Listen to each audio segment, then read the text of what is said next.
ये किसने ईटा मारा अभी इधर से? हेलो, उस लड़की का सर फट गया। कोई कलाकार आता है आप लोग के बीच में तो आप लोगों को थोड़ा भी तमीज नहीं है। किसी का भी यार कार्यक्रम होता है, आपसे हम प्यार करते हैं इसलिए हम आपके पास आते हैं। खेसारियो जी राउत भाई हैं। हाँ जी, गलती कोनो भाई तो माफ कर दी। बिल्कुल मेरा छोटा भाई है, हमेशा मस्त रहे।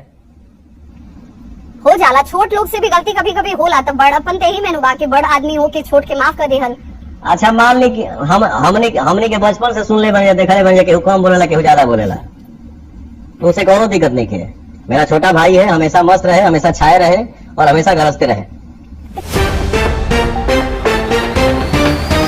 नमस्कार दोस्तों, खेसारी लाल यादव का स्टेज शो को घटना को लेकर दोस्तों स्टेज शो में घटना हो गया था। खेसारी लाल यादव के सामने दोस्तों खेसारी लाल यादव के ऊपर पत्थर चला दिया गया था और उसी को लेकर पवन सिंह ने बहुत बड़ी बात कर दी दोस्तों खेसारी लाल यादव के घटना को लेकर। तो क्या खबर पूरी जानकारी बताएंगे इसी वीडियो में, तो लास्ट तक बने इसी वीडियो में। अगर आप मेरे चैनल पर पहली बार आए तो वीडियो को दिल से लाइक कर चैनल को सब्सक्राइब कर साथ इस वीडियो को दूर दूर तक शेयर कर देना अपने दोस्तों में दोस्तों। और अगर आप पवन सिंह के सच्चे वाले फैन है तो अपना कीमती राय जरूर बताना कॉमेंट बॉक्स में दोस्तों। खेसारी लाल यादव का स्टेज शो दोस्तों पलामू में हुआ था दोस्तों। खेसारी लाल यादव का झारखंड पलामू में स्टेज शो हुआ था। उसी दौरान किसी ने पत्थर चला दिया, वहाँ पर खेसारी लाल यादव को नहीं लगा, किसी लड़की का डांसर करने लगा और उसका सिर फट गया दोस्तों। और उसी को लेकर पावर स्टार पवन सिंह बहुत बड़ी भड़क गए दोस्तों। पावर स्टार पवन सिंह ने कहते हुए दोस्तों कि जिसने भी यह काम किया हमारे छोटे भाई खेसारी लाल यादव पर, उसको जेल होना चाहिए दोस्तों। उनको छोड़ेंगे नहीं, कितना किसका हिम्मत है मेरे सामने लड़ो दोस्तों। पावर स्टार पवन सिंह ने खेसारी लाल यादव को कहते हुए। तो आप लोगों को क्या मानना नीचे कमेंट बताइए। बाकी मैं मिलूंगा आप लोगों से नई वीडियो में, तब तक